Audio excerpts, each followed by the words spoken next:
Keith. My home group was 6001 Big Book. You know, I wasn't the most easy person to sponsor in my beginnings, you know. I had a lot of anger, a lot of issues, a lot of heartbreak, a lot of abandonment. It started in my childhood, you know, watching my mom get jumped on and abused and assaulted to the extent, and me being the oldest, not being able to help her out no kind of way. I channeled that anger in the streets. I channeled that anger on people in the neighborhoods. I channeled that anger on all types of different things that wasn't conducive to my life. You know what I mean? And a person's security would kill you. You know, people get tired of you putting your hands on them, talking to them any old kind of way. You know, me and my siblings were forced to go move out of town with other family members. You know what I mean? And my mother, you know, bless her heart, you know, she thought she was doing the best thing for us at that time. It's hard for a woman to leave with a bunch of kids. It's unreasonable. You can't do it. You know what I mean? So she sent us out of town to go stay with some family members, which she thought was a good place for us. And, you know, that's when a whole lot of other issues came in. You know, I already was angry. Now here comes some other issues that she had no idea was about to happen. Now I'm being molested, now I'm being assaulted, now I'm being, all these different things happening to me and not being able to do nothing about it.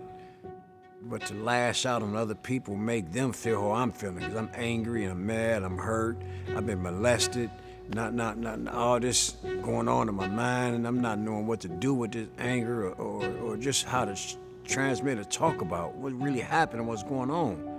You know, so now I'm, you know, from 18 to 30, I'm in and out of jail consistently. In and out of jail because I don't know how to talk about what's going on. Don't know how to address the problems, you know, and me being a man with that penitentiary swagger I think I had. I mean, I'm thinking I'm this just Joe Hard-ass Bango Tiger. You know, who goes to jail? Who's comfortable going to jail? Who's comfortable putting themselves in harm's way all the time? Due to me being molested, I manipulated every woman in sight I could have ever possibly came in contact with because I was questioning my manhood as a man. All I got in the back of my mind, what had happened to me? You know what I mean? But that's my way of validating myself as a man. You know, we sleep with all these different women. You know what I mean? There's a whole lot of different things that happened during all this, you know, being shot in my behind, shot in my chest, and shot in my mouth, and shot at repeatedly, numerous different times. You know, like I said, a person's security would kill you. You know, like I'm in and out of jail, so I'm this tough guy. I'm this tough guy. I'm, you know, putting my hands on folks. I'm at crap games, taking people's money. That's how I got shot in the behind. Thinking can't nothing happen to me, I get shot in the behind. And me and this other guy fighting. I put my hands on him, then he shot me in the chest. You know what I mean? Here's another instance. Like, you know, like I said, I got issues with women because I'm questioning my own manhood. You know what I mean? I ended up getting shot in the mouth by a woman. But the good thing about that, I'm glad that it happened. Yeah, I bet you asking yourself a question. Why are you glad it happened? I'm glad you asked. The reason I'm glad that it happened because at the end of my career, putting my hands on women. You can find out a whole lot about a person putting their hands on women. They either questioning their own manhood or they've been molested. And what fueled a lot of the anger, what fueled a lot of the pain, what fueled a lot of the frustration, and what gave me the courage to lash out on a whole lot of different issues, the alcohol. X pills on top of a lot of the pain, formaldehyde, they call it wet, to fuel the pain. All this added up together, I was a walking time bomb. But what's crazy, formaldehyde, wet, they put in dead bodies, and I'm smoking it. I'm mixing all that together on top of a walking resentment, on top of the pain and issues I'm going through. All that fueled together, man, all it was a walking resentment.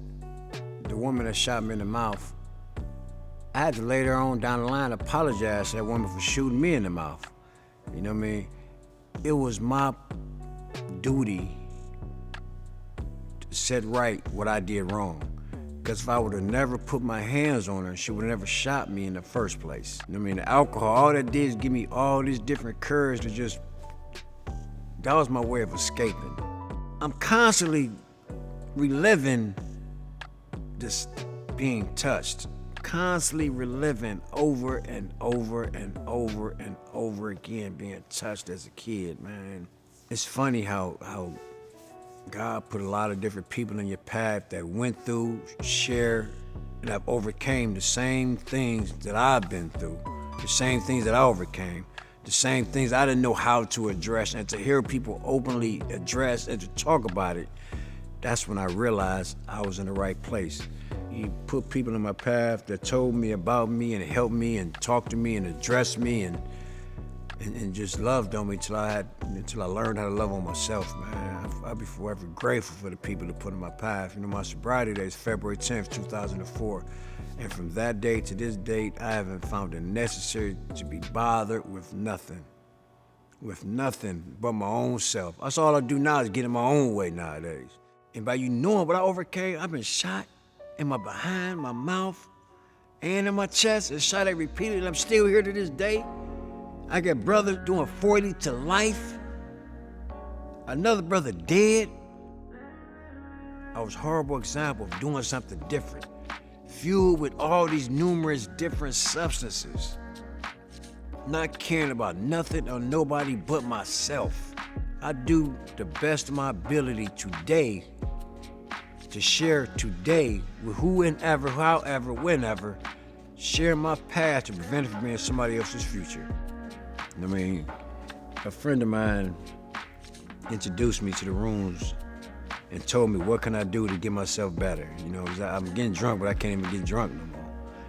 He told me about how to get into detox, you know, give myself some help, get into detox, give myself some help, you know, 'cause I'm full of everything. And I was gonna keep on. I normally get out of jail, get back on my feet, and run back home to mama. Get out of jail, get on my feet, run back home to mama. You know what I mean? Then once I'm done destroying that, I get my own little place. You know, that was a dangerous cycle. Dangerous cycle. So, you know, he introduced me to detox. I took myself to detox, but I think I needed some more help. You know what I mean? I didn't think, I knew, but, you know, I didn't really know what direction to go in. So, you know, they saying go, you know, get further treatment. I ended up going to this place called Matt Talbot, or Professor at the time.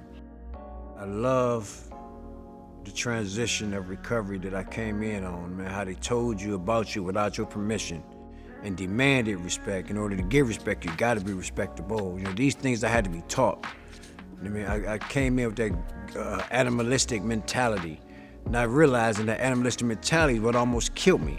The animalistic mentality is what I fueled. The animalistic mentality is what I always drank on all the time that gave me the courage to do all kind of dastardly things that I was thinking about doing. That place gave me my start. That place gave me a foundation. That place helped me change my motives of really wanting to get some help. It got rid of the reservations. These people loved on me and loved on me and loved on me, and with a whole lot of other people that just kept on loving on me. You know what I mean? But there still was issues that still need to be addressed later on down the line. Still to this day, because the things I have seen, things that I've witnessed, things that I've overcame, there's still things I still need to address every day. That's the purpose of that daily reprieve. Contingent on my spiritual maintenance of what am I doing today? Not only for myself, but somebody else. I consistently got to keep doing work. I got to consistently helping somebody. I got to consistently doing the next right thing.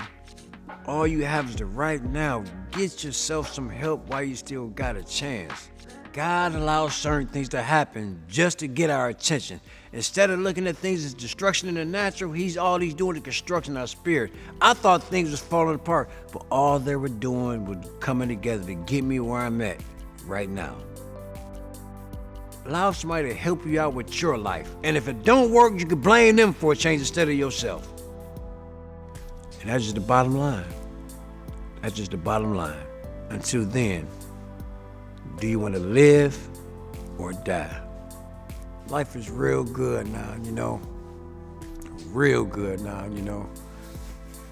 Real good, you know. I went from being homeless, now I'm a homeowner. You know, I got a nice little pretty beautiful house in Bedford Heights. But the job I have today, man, it's like I'm basically my own boss. I'm a truck driver now, and I've been to Jamaica, I've been to Cancun, I've been all over the United States, I've been everywhere, due to the program of Alcoholics Anonymous. You know, give yourself a chance while you still got a chance.